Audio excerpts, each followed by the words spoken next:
신명기 33장 12절 한 절 말씀 우리 다 같이 한 목소리로 같이 읽어봅니다. 시작. 베냐민에게 대하여는 일렀으되 여호와의 사랑을 입은 자는 그 곁에 안전히 살리로다. 여호와께서 그를 날이 마치도록 보호하시고 그를 자기 어깨 사이 있게 하시리로다. 아멘. 여러분들, 사실과 진실의 차이를 아십니까? 국어사전을 찾아보니 사실이라는 단어는 실제로 있었던 일이나 현재의 일을 사실이라고 합니다. 진실은 뭘까요? 거짓이 아닌 사실이랍니다.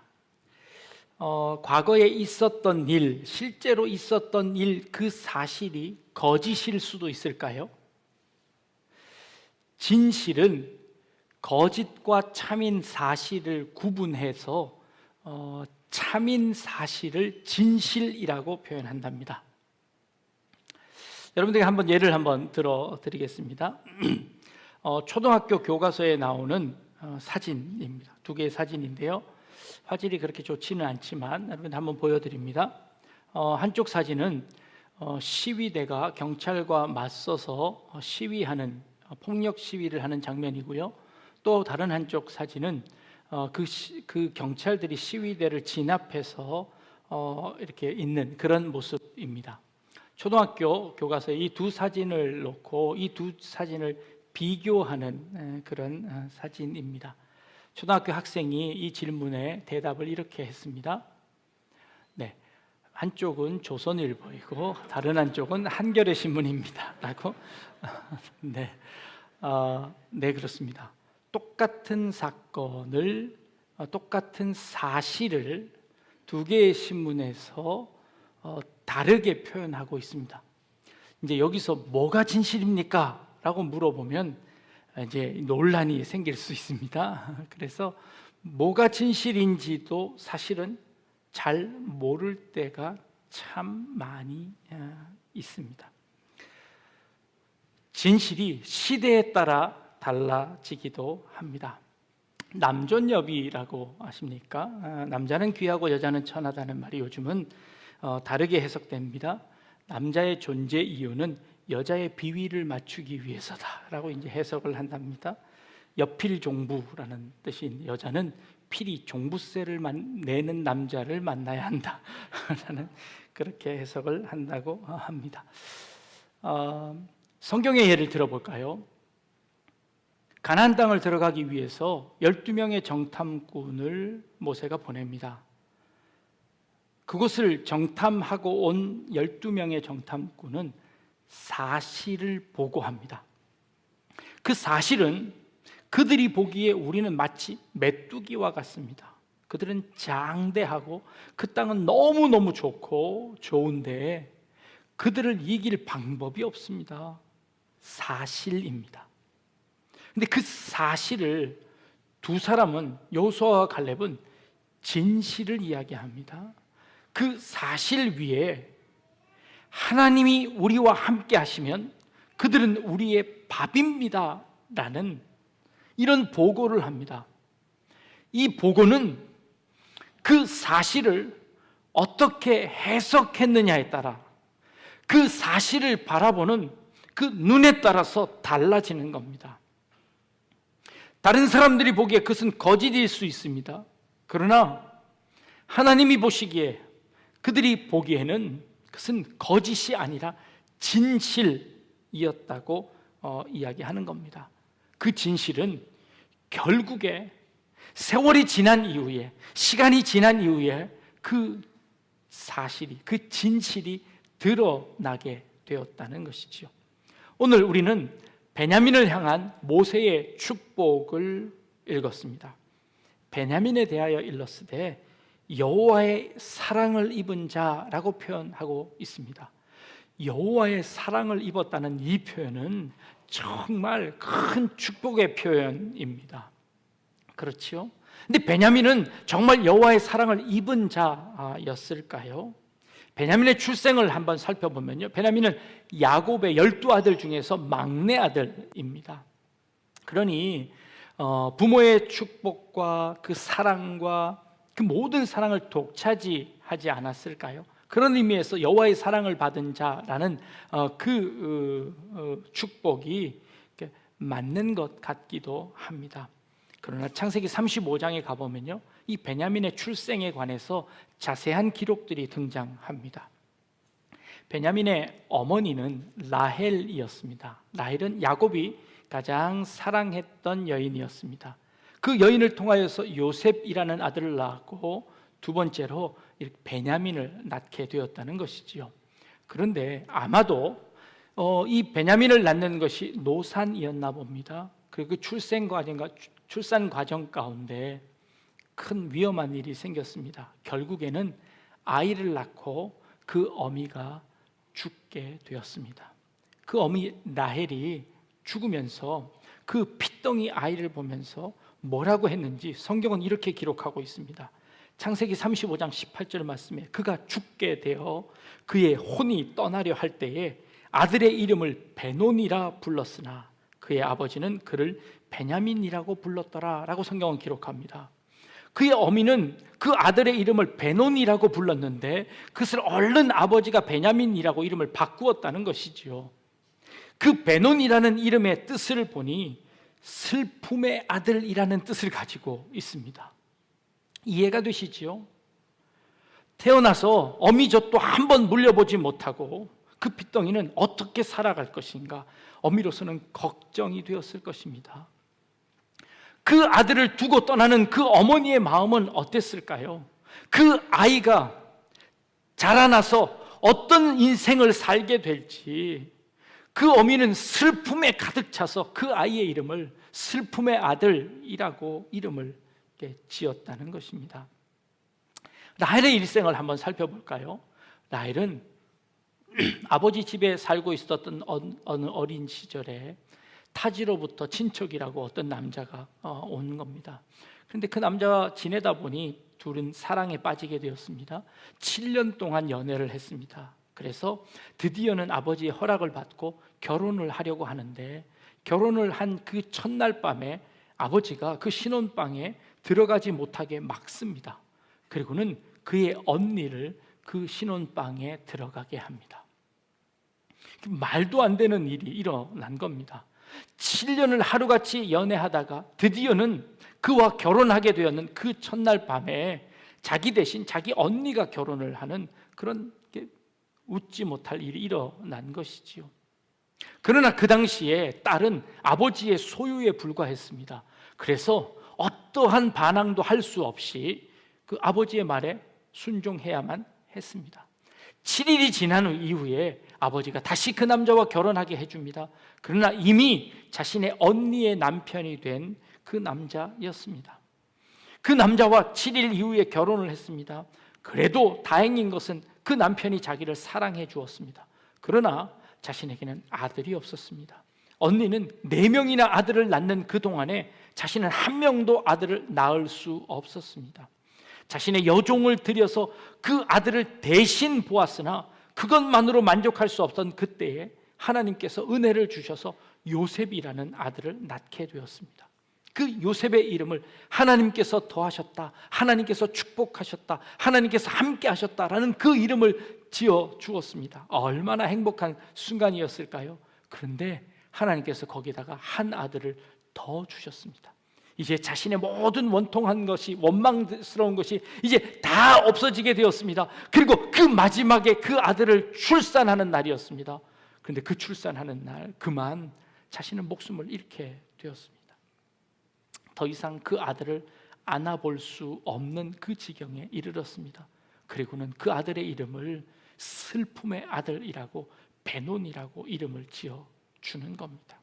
이해가 되시죠?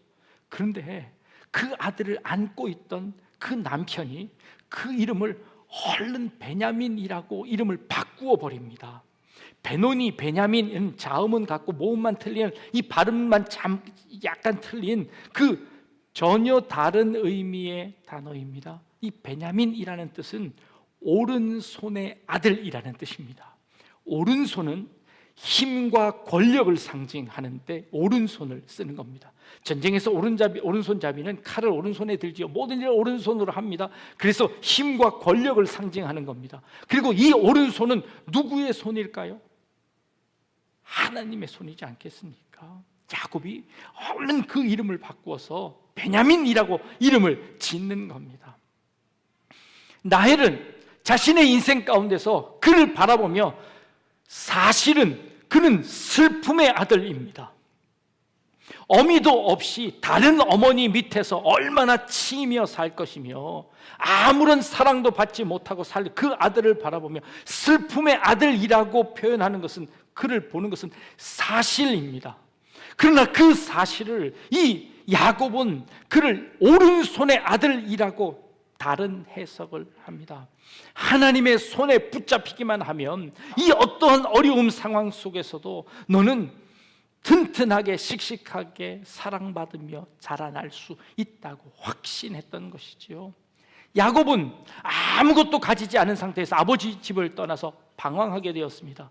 그러나 하나님께서 그 야곱의 모든 인생을 책임지셨습니다. 오른손에 아버지이신 힘과 능력이 있으신 그 하나님께서 야곱의 모든 일생을 책임지셨습니다. 그래서 지금 이 자리까지 있게 하셨습니다. 그 핏덩어리를 보면서 야곱은 마치 자신의 모습을 보았는지도 모르겠습니다. 슬픔의 아들이라고요? 아니, 이 아들은 오른손의 아들이 될 것입니다. 하나님이 함께 하시는 아들이 될 겁니다. 걱정하지 마십시오 하고 그 아내에게 이야기했을 겁니다. 그 눈을 감는 그 아내에게 걱정하지 말라고 하나님께서 당신 아들, 이 핏덩이 책임질 거라고 그 아내의 두 눈을 감겨주며 그 아들의 이름을 베냐민이라고 이름을 바꾸었던 것이지요. 요즘 이 시대를 바라봅니다. 환율이 오르고 금리가 오르고 이제 경제적으로 점점 더 어려워질 거랍니다. 젊은이들의 취업 시장은 점점 좁아질 겁니다. 어려운 시대가 다시 시작될 겁니다. 나이가 들면 들수록 아픈 것이 더 많아지실 겁니다. 사실입니다. 사실입니다. 그렇게 될 겁니다. 그러나 진실은 사실과 다릅니다. 그럼에도 불구하고 하나님의 오른손이 우리를 붙잡아 주실 줄로 믿습니다. 하나님의 오른손이 이 나라와 이 민족을 지켜주실 줄로 믿습니다. 하나님의 오른손이 우리 교회를 지키시고 우리 가정을 지키시고 여러분들의 자녀를 지켜주실 겁니다. 세상의 눈으로 볼 때는 슬픔의 아들이고 절망의 아들이고 전혀 소망이 없어 보이지만, 그러나 하나님께서 우리와 함께 하신다면, 하나님의 오른손이 우리와 함께 하신다면 그 아들은 베냐민이 될 줄로 믿습니다. 요한복음 5장에 가보면요, 히브리 말로 베데스다라는 연못이 나옵니다. 베트라는 집이라는 히브리어와 헤세드라는 은혜라는 단어가 합쳐져서 베데스다라는 그런 연못이 있습니다. 이 연못에는 가끔 천사들이 와서 그 연못을 움직이는데 어떠한 병에 걸렸든지 가장 먼저 그 연못에 들어가는 사람은 모든 병이 다 낫게 된다는 그런 전설이 흘러나오고 있습니다.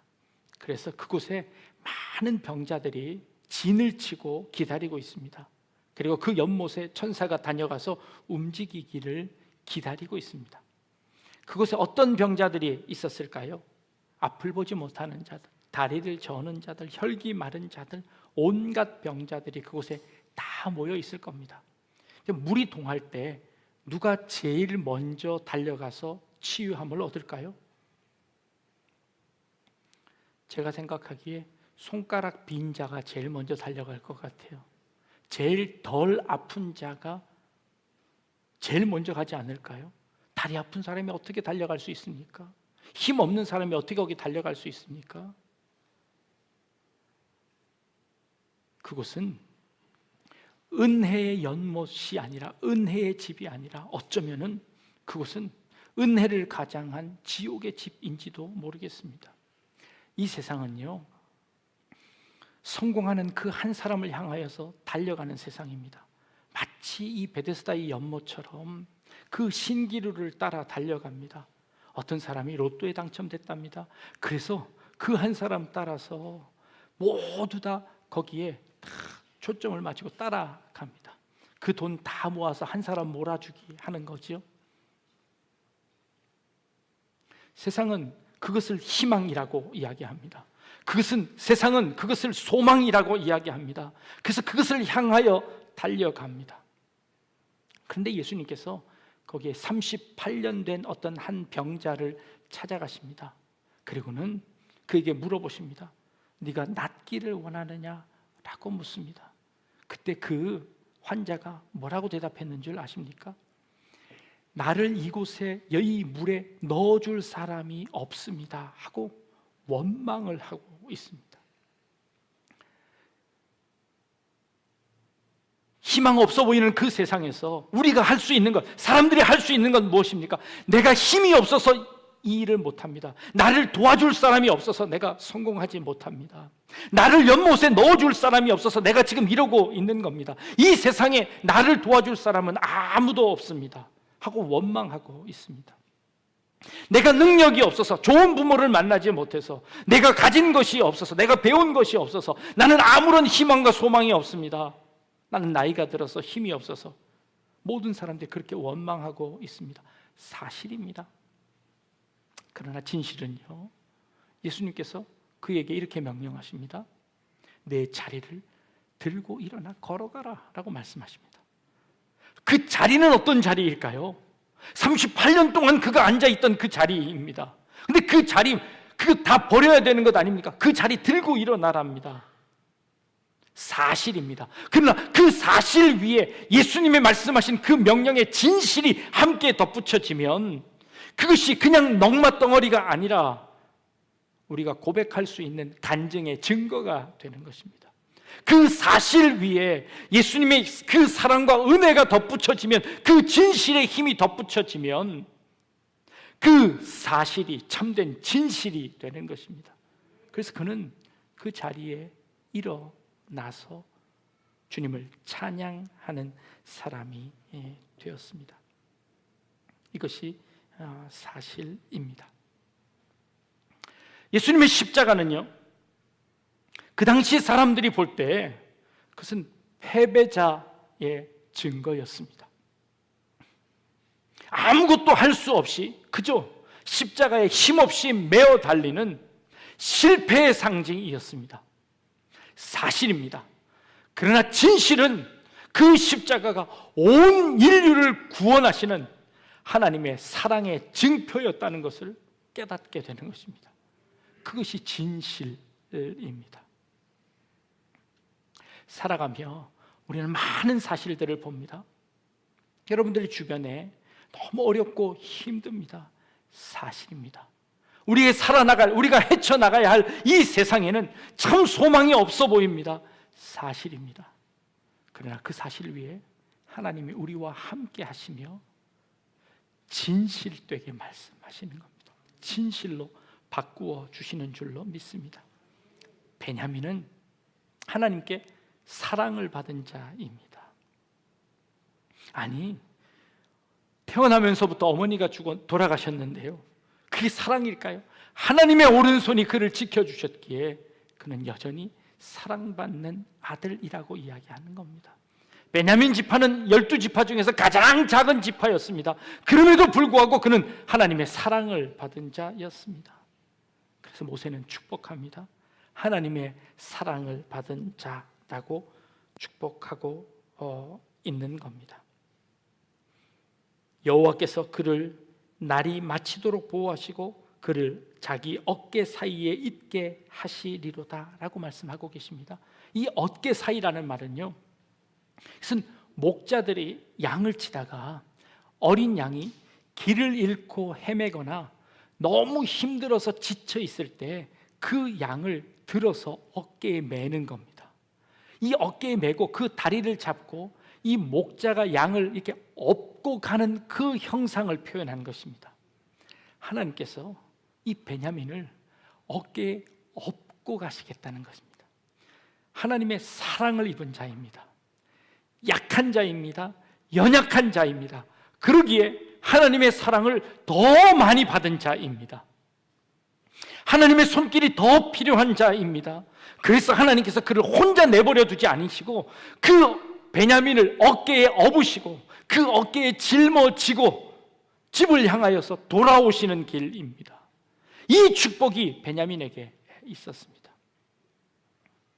이 베냐민에게 있었던 이 축복이 이 시간 우리 약대중앙교회 성도님들 가운데 있기를 원합니다. 여러분들의 자녀들 가운데 이 축복이 있기를 원합니다. 특히 연약하고 힘이 없고 가진 것 없고 아무것 없는 우리들이지만, 그러나 하나님께서 우리를 사랑하셔서 마치 그 양을 어깨에 메고 가시는 것처럼 우리 인생에 하나님께서 우리를 하나님의 주님의 그 어깨에 우리를 메고 한 걸음 한 걸음 걸어가시는 그 축복이, 이 베냐민에게 있었던 이 축복이 우리 여러 성도님들 가운데 함께 있기를 주님의 이름으로 축복합니다. 기도하겠습니다.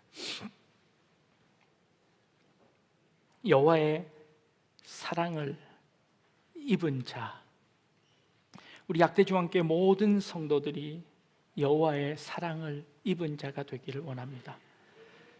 우리는 연약합니다. 우리 힘으로 할 수 있는 것이 아무것도 없습니다. 가진 것도 없습니다. 그러나 하나님께서 우리를 사랑하시는 줄 믿습니다. 하나님의 그 사랑에 의지하여 하나님의 그 사랑에 기대어 살아가는 우리 인생 되게 하여 주옵소서. 감사드리며 예수님의 이름으로 기도합니다. 아멘.